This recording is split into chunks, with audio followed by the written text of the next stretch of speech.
नमः संस्कृताय मित्रों, स्वागत है आपका अपने YouTube चैनल संस्कृत मेधा पर। कर्म कारक में कारक प्रकरण चल रहा है। कर्म कारक, तो कर्म कारक में आज सूत्र है लक्षणे इत्थं भूत आख्यान भाग विवक्षासु प्रतिपर्यनवा।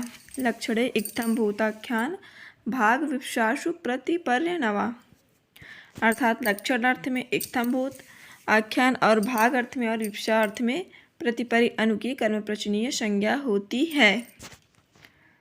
तो परिभाषा देखते हैं। जब किसी ओर अंगुली निर्देश करना हो अथवा जब ये इस प्रकार के हैं ये बतलाना हो, जब ये इस प्रकार के हैं यह बतलाना हो, अथवा जब ये उनके हिस्से में पड़ा या पड़ता है यह प्रकट करना हो, अथवा पुनरुक्ति दिखलानी हो, तब प्रतिपरि अनु की कर्मप्रचनीय अनु कर्मप्रचनीय कहे जाते हैं और द्वितीय विभक्ति का विधान करते हैं।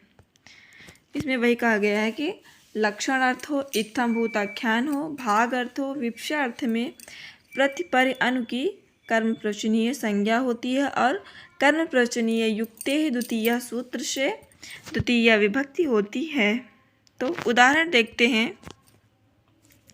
लक्षण अर्थ का उदाहरण पहले देखते हैं। लक्षण अर्थ का वृक्षम प्रति विद्योतते विद्युता, अर्थात पेड़ पर बिजली चमक रही है। तो लक्षणम प्रति विद्योतते विद्युता, पेड़ पर बिजली चमक रही है, लक्षण अर्थ में प्रयुक्त हुआ है। यहाँ पर लक्षण इत्थंभूत आख्यान भाग विवक्षासु प्रतिपर्यनवा सूत्र से प्रतिपरि अनु की कर्मप्रचनीय संज्ञा हुई और कर्मप्रचनीय युक्ते द्वितीय से वृक्षम में द्वितीय विभक्ति हुई है। इसी प्रकार वृक्षम परि विद्योतते विद्युता भी होगा, वृक्षम अनु विद्योतते विद्युता होगा। इसी तरह वाक्य बनेगा। तो यहाँ पर कर्मप्रचनीय युक्त द्वितीय से वृक्षम में द्वितीय विभक्ति हुई है और लक्षण इत्थंभूत आख्यान से प्रति हुई है, प्रति की कर्म संज्ञा हुई है, कर्मप्रचनीय संज्ञा। प्रति की जो है वो कर्मप्रचनीय संज्ञा है और वृक्षम की कर्मप्रचनीय युक्त द्वितीय सूत्र से वृक्षम में द्वितीय विभक्ति हुई है। अगला देखते हैं। इत्थंभूत आख्यान में कौन सा वाक्य बनता है? भक्तो विष्णु प्रति परिणुवा, अर्थात विष्णु के ये भक्त हैं। भक्तो विष्णु प्रति परिणुवा, यहाँ पर प्रतिपरि और अनु तीनों का प्रयोग किया गया है। तो यहाँ पर भक्त विष्णु की भक्ति वाला या विष्णु के ये भक्त हैं। तो इसमें जो है लक्षणे इत्थंभूत आख्यानम से प्रतिपर अनु की कर्मप्रचनीय संज्ञा हुई है और कर्मप्रचनीय युक्त द्वितीय से विष्णु की द्वितीय विभक्ति हुई है। अगला है भागार्थ में। भागार्थ में क्या कहता है? लक्ष्मी हरिम प्रति, अर्थात लक्ष्मी विष्णु के हिस्से में पड़ी। इसी प्रकार लक्ष्मी हरिम अनु होगा, इसी और लक्ष्मी हरिम परि होगा। ऐसे ही तीनों वाक्य बनेंगे प्रतिपरि अनु। तो यहाँ पर लक्षणे इत्थंभूत आख्यान सूत्र से प्रति की कर्मप्रचनीय संज्ञा हुई और कर्मप्रचनीय युक्ते द्वितीय से हरिम में द्वितीय विभक्ति हुई है। अगला विवक्षा अर्थ में है। तो विवक्षा अर्थ में क्या कहता है? वृक्षम प्रति सिंचति, वृक्षम प्रति सिंचति अर्थात प्रत्येक वृक्ष सींचता है। तो या फिर वृक्षम प्रति अरुणुवा सिंचति, यहाँ पर विवक्षा यहाँ पर दो बार होगा। विवक्षा मतलब दो बार प्रयोग होगा। तो वृक्षम प्रति, यहाँ पर एक ही वृक्ष दिया गया है। वृक्षम प्रति परि अनु व सिंचति, तीनों वाक्य तीनों प्रतिपरि अनु तीनों कर्मप्रचनीय यहाँ पर प्रयोग करके, चाहे एक वृक्षम प्रति सिंचति, वृक्षम परि सिंचति, वृक्षम अनुसिंचति, इस तरह तीनों वाक्य बनेंगे। तो वृक्षम प्रति परि अनु व सिंचति। तो लक्षणे इत्थंभूत आख्यान भाग विवक्षा प्रतिपर्यनवा सूत्र से कर्मप्रचनीय कर्म प्रवचनीय हुई, यहाँ पर कर्मवचनीय संज्ञा हुई और कर्म प्रवचनीय युक्त द्वितीय से वृक्षम में द्वितीय विभक्ति हुई है। अगला है अभिर्भागे। अभिर्भागे क्या कहता है? भाग को छोड़कर अन्य सभी उपर्युक्त अर्थों में अभिकर्म प्रवचनीय कहलाता है। इसमें लक्षण इत्थम्भूत में ये लक्षण अर्थ में भी वही होगा और इत्थम्भूत आख्यानम में भी वही होगा, सिर्फ यहाँ पर भाग अर्थ को छोड़ करके ये तीनों होंगे। और ये विप्सा लक्षण होगा, इत्थम्भूत होगा, विप्सा होगा, ये भाग अर्थ वाला नहीं होगा। तो यहाँ पर दिए हैं कि भाग को छोड़कर अन्य सभी उपर्युक्त अर्थों में अभी कर्म प्रवचनीय कहलाता है, सिर्फ भाग अर्थ में अभी जो है वो कर्म प्रवचनीय नहीं कहलाएगा। उदाहरण देखते हैं, जैसे हरिम अभिवर्तते अर्थात हरि की ओर या हरि के कारण, और दूसरा है भक्तो हरिम अभि, और तीसरा है देवम देवम अभिसिंचत। ये हरिम अभिवर्तते ये लक्षण अर्थ में हुआ, भक्तो हरिम अभि ये इत्थम्भूत आख्यान में हुआ, और देवम देवम अभिसिंचत ये हुआ विप्सार्थ में।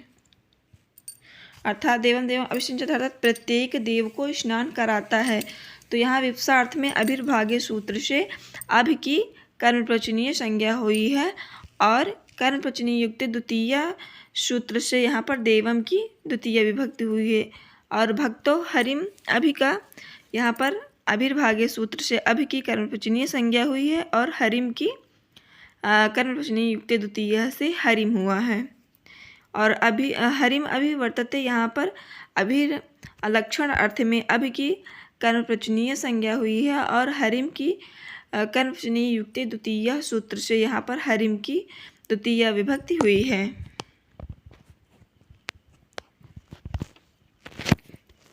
अगला है